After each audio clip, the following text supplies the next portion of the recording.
नमस्कार दोस्तों, आप सभी का स्वागत है हमारे यूट्यूब चैनल पर।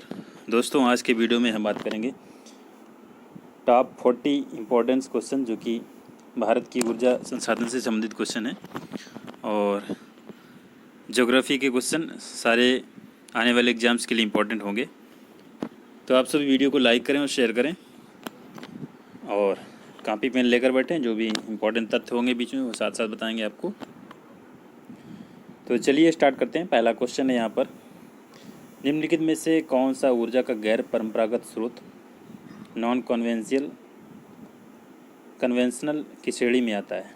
ठीक है, देखिए गैर परंपरागत स्रोत होता क्या है ये आपको यहाँ पता होना चाहिए। गैर परंपरागत स्रोत ऐसे स्रोत हैं जो एक तो परंपरागत स्रोत होते हैं ऊर्जा के और एक होते हैं गैर परंपरागत। ठीक है, गैर परंपरागत के अंतर्गत वो आते हैं जो वैज्ञानिकों ने अपनी ऊर्जा की मांग के अनुसार मांग को पूरा करने के लिए वैकल्पिक साधन ढूंढ रखे हैं। जैसे कि पारंपरिक साधन विकसित किए हैं। ठीक है, जैसे कि अच्छे ऊर्जा हो गया और इसमें सौर ऊर्जा हो गया, पवन ऊर्जा हो गया, ज्वारी ऊर्जा, बायोगैस, परमाणु ऊर्जा, ये सारे गैर परंपरागत ऊर्जा स्रोत के उदाहरण हैं। तो इसमें जो है गैर परंपरागत ऊर्जा स्रोत का कौन सा है? क्वेश्चन फर्स्ट का राइट आंसर ऑप्शन डी। ठीक है, बायोगैस इसमें है गैर परंपरागत ऊर्जा का स्रोत। और दूसरा होता है परंपरागत ऊर्जा स्रोत। परंपरागत ऊर्जा स्रोत क्या होते हैं? परंपरागत ऊर्जा से जिन स्रोतों की भरपाई नहीं की जा सकती है, मतलब जिनका हम एक बार प्रयोग कर लें उनको दोबारा उत्पन्न करना संभव नहीं है। जैसे कि कोयला। ठीक है, कोयला अगर एक जगह खान में खुदाई होकर निकल गया तो वहाँ पर दोबारा कोयला नहीं बनेगा। ठीक है, पेट्रोलियम जिस जगह पर होगा एक बार हमने उसका निकाल लिया, यूज कर लिया, दोबारा उसका नहीं बनेगा। प्राकृतिक गैस भी ऐसी होती है, जहाँ से प्राकृतिक गैस एक बार निकाल ली जाती वो स्थान खाली हो जाता है। तो जिसका हम दोबारा भरपाई नहीं कर सकते वो सारे परंपरागत ऊर्जा के अंतर्गत आते हैं। परंपरागत ऊर्जा में कौन कौन से आते हैं? वो आते हैं कोयला, पेट्रोलियम पदार्थ, प्राकृतिक गैसें, बिजली, उपले, जलावल, ये सारे परंपरागत के अंतर्गत आते हैं। तो इसमें राइट आंसर हो जाएगा ऑप्शन डी, बायोगैस गैर परंपरागत के अंतर है। अगला क्वेश्चन है क्वेश्चन नंबर 2 है, निम्नलिखित में से कौन सा ऊर्जा का परंपरागत स्रोत नहीं है? ठीक है, यानी कि जो परंपरागत नहीं है यानी कि गैर परंपरागत है, तो वो कौन सा है? इसमें ऑप्शन डी, भूतापीय ऊर्जा। राइट आंसर ऑप्शन डी इसमें से हो जाएगा। अगला क्वेश्चन, निम्नलिखित में से किस प्रकार की ऊर्जा से सबसे कम वायु प्रदूषण होता है? तो कौन सी ऊर्जा जिससे सबसे कम वायु प्रदूषण होता है? वो थी सौर ऊर्जा। सौर ऊर्जा से बिल्कुल 0% वायु प्रदूषण होता है। बाकी तापीय ऊर्जा से भी होता है, जलीय ऊर्जा से भी होता है, नाभिकीय ऊर्जा से भी होता है। तो इसमें राइट आंसर ऑप्शन डी। अगला क्वेश्चन, भारत में ऊर्जा का मुख्य स्रोत क्या है? देखिए, भारत में ऊर्जा का मुख्य स्रोत है तापीय ऊर्जा। सबसे अधिक भारत में ऊर्जा उत्पन्न की जाती है ताप के द्वारा, यानी कि कोयले वगैरह के द्वारा उत्पन्न की जाती है। फिर दूसरे नंबर पर आता है जल विद्युत आता है, तीसरे नंबर पर अक्षय ऊर्जा आती है और चौथे नंबर पर परमाणु ऊर्जा आती है। ठीक है, तो ताप, जल, अक्षय ऊर्जा, परमाणु ऊर्जा। ताप का परसेंटेज कितना है? 63.84, ये तापीय ऊर्जा से। जल से 13.9% और नवीनीकरण ऊर्जा से 21.12% और परमाणु ऊर्जा से सबसे कम 1.95%। अगला क्वेश्चन, भारत की पहली लहर ऊर्जा परियोजना निम्न में से किस स्थान पर स्थापित की गई? तो भारत की पहली लहर ऊर्जा परियोजना स्थापित की गई थी बिजिन जाम में। ऑप्शन 20 में सही हो जाएगा। अगला क्वेश्चन, चेन्नई के समीप कल्पक्कम नामक स्थान पर निम्न में से किसकी स्थापना की गई? तो कल्पक्कम में स्थापना की गई थी नाभिकीय ऊर्जा संयंत्र की। सी राइट आंसर हो जाएगा। अगला क्वेश्चन है, काकरापार परमाणु शक्ति केंद्र निम्न में से किस राज्य में है? तो काकरापार परमाणु केंद्र किस राज्य में? ये है गुजरात में। ऑप्शन 20 में से हो जाएगा। सूची 1 को सूची 2 से आपको सम्मिलित करना है। एक तरफ ऊर्जा के स्रोत दिए गए, यानी शक्ति केंद्र दिए गए, दूसरी तरफ राज्य दिए गए हैं। तो राइट आंसर हो जाएगा इसमें कौन सा? तारापुर परमाणु शक्ति केंद्र। ये कहाँ पर है? ये महाराष्ट्र में है। तो ये ए से मिलाएंगे चौथा वाला। उसके बाद रावत भाटा परमाणु केंद्र, ये राजस्थान में है। उसके बाद है काकरापार, ये भी मैंने बताया था। काकरापार कहाँ है? गुजरात में। और कैगा परमाणु शक्ति केंद्र कहाँ है? कर्नाटक में। तो इस तरीके से मिलाएंगे। अगला क्वेश्चन, कैगा परमाणु केंद्र में क्या होता है? तो कैगा परमाणु केंद्र आप सभी जानते हैं, अभी मैंने बताया, नाभिकीय ऊर्जा उत्पादन केंद्र है ये। क्वेश्चन नंबर 9 का बी। और कैगा है कहाँ? अभी मैंने बताया। भारत का प्रथम परमाणु ऊर्जा उत्पादन केंद्र कौन सा है? प्रथम परमाणु ऊर्जा उत्पादन केंद्र है तारापुर, महाराष्ट्र में जो कि स्थित है। तारापुर परमाणु ऊर्जा केंद्र प्रथम परमाणु ऊर्जा केंद्र है। परमाणु ऊर्जा से बिजली भारत में सबसे पहले तारापुर में बनी। तारापुर में परमाणु ऊर्जा केंद्र लगाया गया था। ये कब लगाया गया था? 1969 में। ठीक है, 1969 में लगाया गया था। और प्रथम परमाणु रिएक्टर भारत में कब लगाया गया? 4 अगस्त 1956 को। प्रथम परमाणु रिएक्टर कई बार पूछा गया, कौन सा है? अप्सरा। ठीक है, इसका शुभारंभ और डिजाइन जो है, डिजाइन निर्माण भारत ने किया था, लेकिन जो उसमें ईंधन जो था, जो परमाणु जो ईंधन मंगाया जाता था, वो ब्रिटेन से लिया गया था। अप्सरा था परमाणु रिएक्टर। परमाणु ऊर्जा केंद्र है तारापुर, महाराष्ट्र में। सूची 1 को सूची 2 से सम्मिलित करना है। एक तरफ राज्य है, दूसरी तरफ परमाणु ऊर्जा केंद्र हैं। क्वेश्चन नंबर 11 में कर्नाटक में कौन सा है? कर्नाटक में काकरापार है, तो 1 को 3 से मिलाएंगे। उसके बाद तमिलनाडु कुंडनकुलम कहाँ पे? कुंडनकुलम तमिलनाडु में, कई बार पूछा गया ये। फिर उसके बाद उत्तर प्रदेश में कौन सी? उत्तर प्रदेश में नरोरा है। गुजरात में कैगा।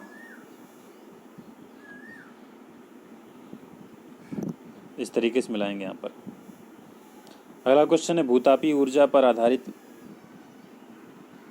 बिजली संयंत्र किस राज्य में स्थित है? मणिकरण बिजली संयंत्र किस राज्य में स्थित है ये? तो ये स्थित है हिमाचल प्रदेश में। ऑप्शन बी सही हो जाएगा। अगला क्वेश्चन है, देश में कुल विद्युत उत्पादन में ताप का योगदान कितना है? ताप विद्युत यानी जो भी तापीय ऊर्जा यानी कि कोयले से जो है कितने प्रतिशत बिजली लगभग बनाई जाती है? तो 70% लगभग बनाई जाती है। अभी मैंने बताया था 63.84, तो लगभग 70%। ठीक है, क्योंकि ये 70% राइट आंसर हो जाएगा 13 का बी। अगला है तालचर एवं इन्नौर, ये किसके लिए उल्लेखनीय है? ये 14 का राइट आंसर हो जाएगा ऑप्शन डी। ये तापी शक्ति संयंत्र केंद्र है। ठीक है, तालचर कहाँ पे? तालचर है उड़ीसा में, उड़ीसा। और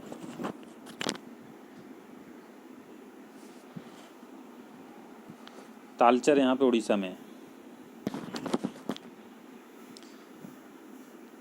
नेक्स्ट क्वेश्चन है, सूची 1 को सूची 2 से आपको सम्मिलित करना है। एक तरफ दिए गए हैं परमाणु ऊर्जा केंद्र, विद्युत ऊर्जा केंद्र, दूसरी तरफ राज्य हैं। तो इसमें राइट आंसर हो जाएगा सिंगरौली। कहाँ पे? सिंगरौली मध्य प्रदेश में है। पहले को दूसरे से मिलाएंगे। और कोरबा कहाँ है? कोरबा छत्तीसगढ़ में है। रामागुंडम कहाँ पे है?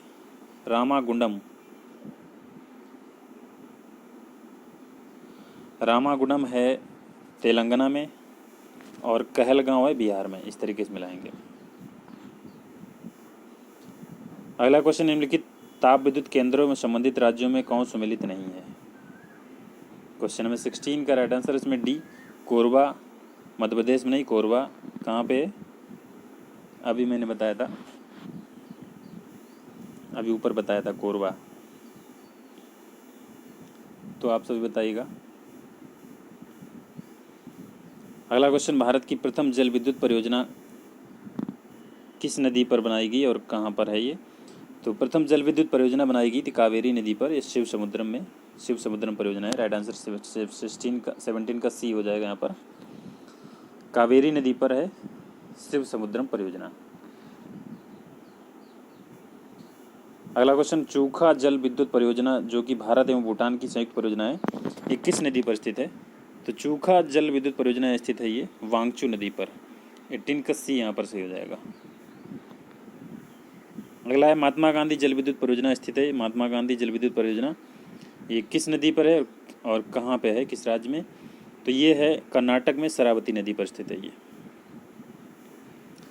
नेक्स्ट क्वेश्चन है दुलहस्ती जल विद्युत परियोजना कहाँ पर स्थित है? दुलहस्ती कई बार पूछा गया। दुलहस्ती जल विद्युत परियोजना स्थित है जम्मू कश्मीर में स्थित है ये, और चिनाब नदी पर। राइट आंसर ऑप्शन बी से हो जाएगा। अगला क्वेश्चन लोकटक शक्ति परियोजना निम्न में से किस राज्य में है? तो लोकटक है मणिपुर में। देखिए मणिपुर में लोकटक झील भी है, तो वो भी याद रखना है आपको।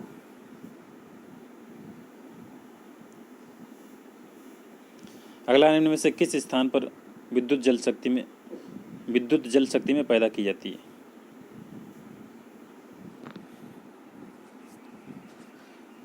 तो ये पैदा की जाती है Mettur. Right answer option D. अगला है भारत की कुल ऊर्जा खपत निम्नलिखित साधनों के योगदान के आधार पर इनका सही अवरोही क्रम क्या हो जाएगा? तो कोयला, पेट्रोलियम, जल विद्युत, प्राकृतिक गैस। पहला ऑप्शन इसमें बिल्कुल सही हो जाएगा, कोयला है, उसके बाद पेट्रोलियम से, फिर जल विद्युत से, फिर प्राकृतिक गैस। अवरोही क्रम है, घटते हुए क्रम में। अगला क्वेश्चन पवन ऊर्जा के उत्पादन में भारत का विश्व में कौन सा स्थान है? तो पवन ऊर्जा के उत्पादन में भारत का विश्व में स्थान पूछा गया है। भारत का विश्व में स्थान है पवन ऊर्जा के स्थान में चौथा स्थान है।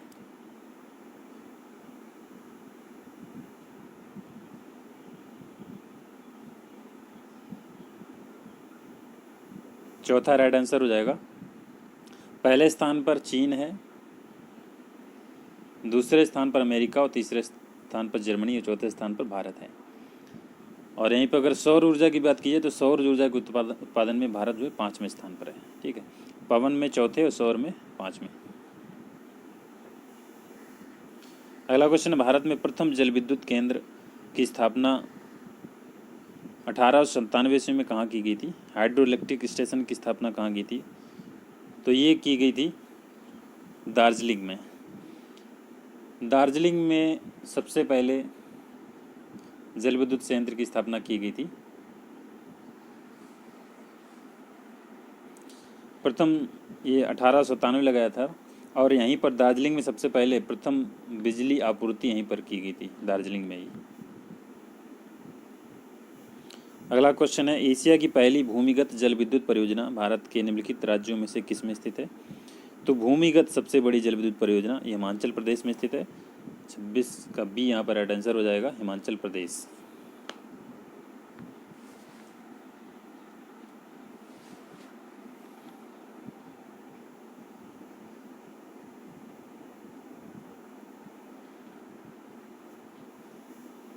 अगला क्वेश्चन, भारत में विद्युत आपूर्ति सबसे पहले कहाँ शुरू होगी? तो अभी मैंने बताया था सबसे पहले विद्युत आपूर्ति दार्जिलिंग में शुरू की गई थी। यहाँ पर सबसे पहला जल विद्युत परियोजना लगाई गई थी 1897 ईस्वी में। ताप विद्युत परियोजना के संदर्भ में कौन सा जोड़ा सही है? ताप विद्युत परियोजना के संबंध में जोड़ा सही वो है कबास, गुजरात। अगला है ओबरा शहर प्रसिद्ध है। ओबरा शहर किसके लिए प्रसिद्ध है? तो ओबरा शहर प्रसिद्ध है थर्मल पावर प्लांट के लिए। राइट आंसर ऑप्शन बी यहाँ पर सही हो जाएगा। अगला है प्रथम जल विद्युत शक्ति केंद्र हाइड्रो इलेक्ट्रिक पावर स्टेशन कहाँ पर स्थापित किया गया? तो ये स्थापित किया गया था शिव समुद्रम में, कावेरी नदी के तट पर। निम्नलिखित में राज्यों में से कौन सा पवन ऊर्जा के उत्पादन में प्रथम रखता है? पवन ऊर्जा के उत्पादन में सबसे पहला स्थान किसका है? तो सबसे पहला स्थान है तमिलनाडु का पवन ऊर्जा के उत्पादन में।